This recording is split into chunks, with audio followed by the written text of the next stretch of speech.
Oke, next guys. Apalagi nih danau dan rawa?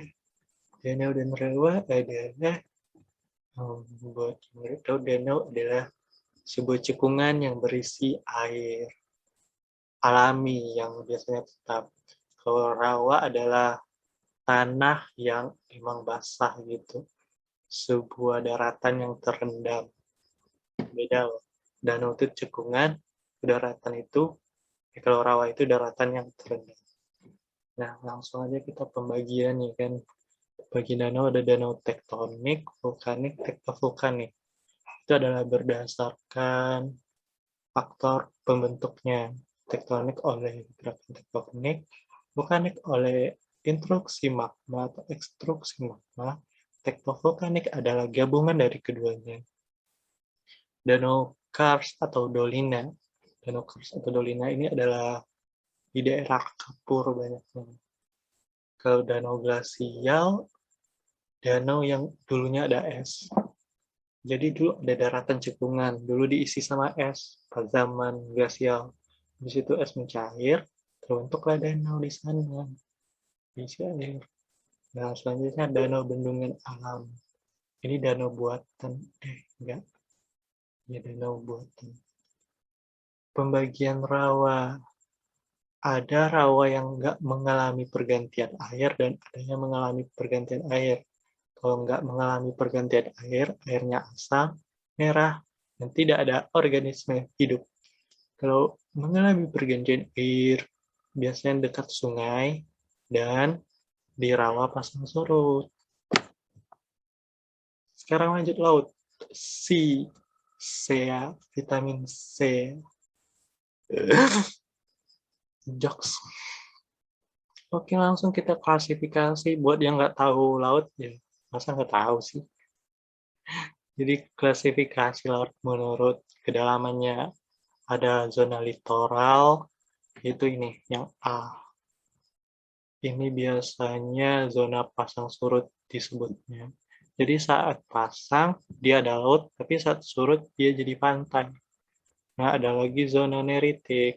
Itu daerah laut yang kedalamannya kecil dari 200 meter. Sehingga masih banyak sinar matahari. Akibat banyaknya sinar matahari, banyak tumbuhan. Akibat banyaknya tumbuhan, banyak juga hewan. Nah, lanjut yang C, antara 200 sampai 2000 meter. Di situ nggak ada sinar matahari dan tumbuhan sangat terbatas, namun binatang masih ada. Dan ada juga di zona basial ini, binatang yang bisa menghasilkan cahayanya sendiri. Yang main feeding frenzy pasti tahu. Oh ya, cara mudah ngafalnya tuh LNBA gitu. NBA, Liga Basket Amerika. Lanjut yang D adalah wilayah laut dalam sekali abisal.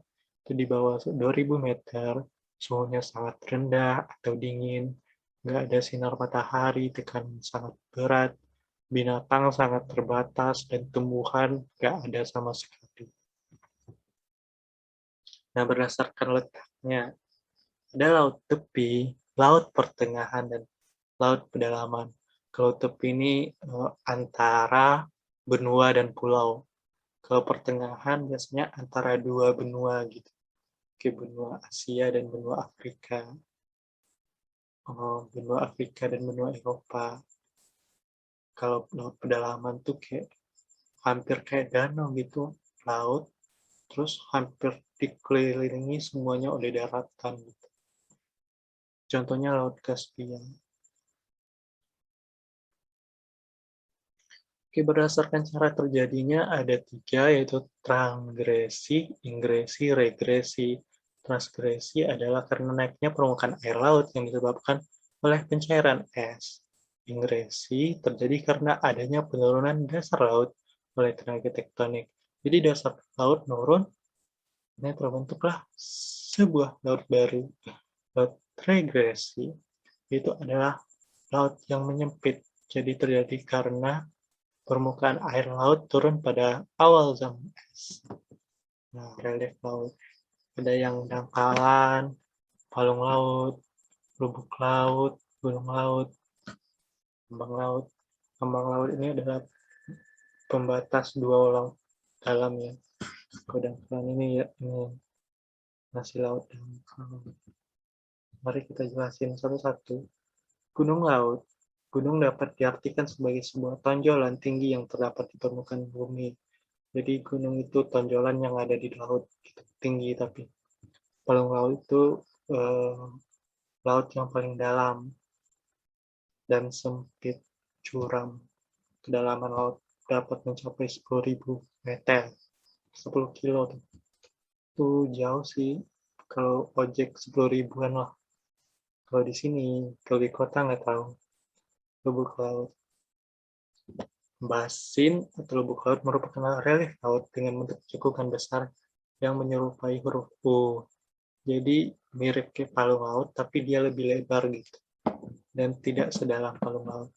Kalau ambang laut adalah perbukitan di dasar laut yang letaknya berada di antara dua laut dalam sehingga memisahkan perairan satu dengan perairan yang lainnya.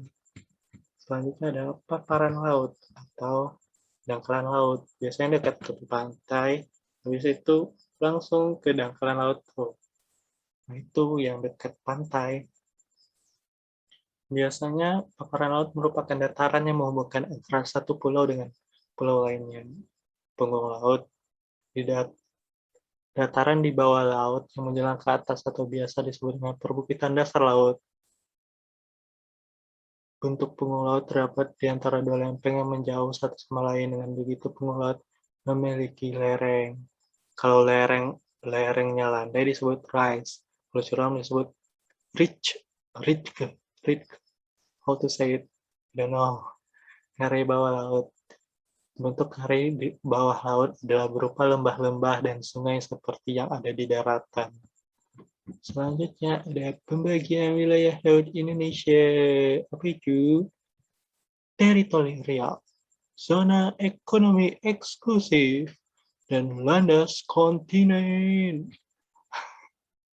Laut teritorial adalah perairan sepanjang 12 mil laut diukur dari garis pangkal kepulauan di mana Indonesia memiliki kedaulatan penuh atas wilayah laut, dasar laut, subsoil, udara, SDA.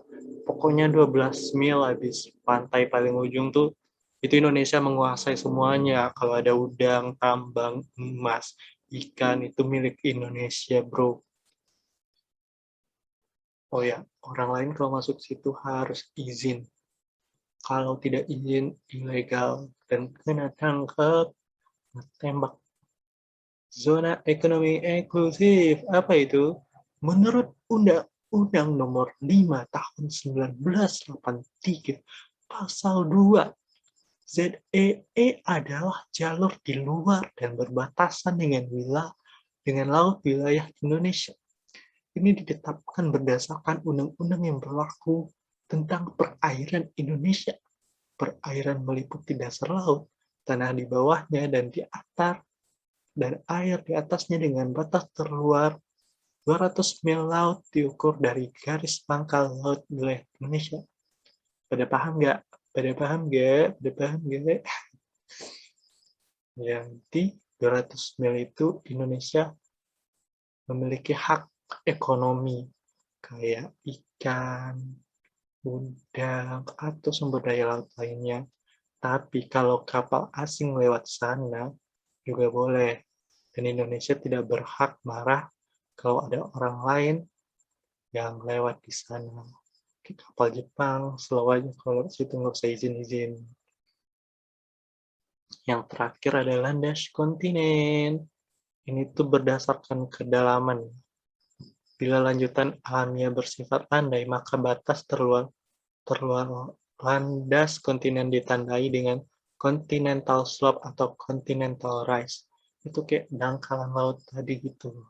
Jadi batasnya itu sesuai dengan dangkalan tadi sampai mana. Kalau dangkalannya segini terus tiba-tiba dalam, nah itu udah nggak wilayah landas kontinen lagi. Sekian, terima kasih. Semoga membantu kalian semua untuk mendapatkan nilai UTBK yang 1000. Atau guys, jangan lupa berdoa. menurut agama dan kepercayaan masing-masing. Assalamualaikum.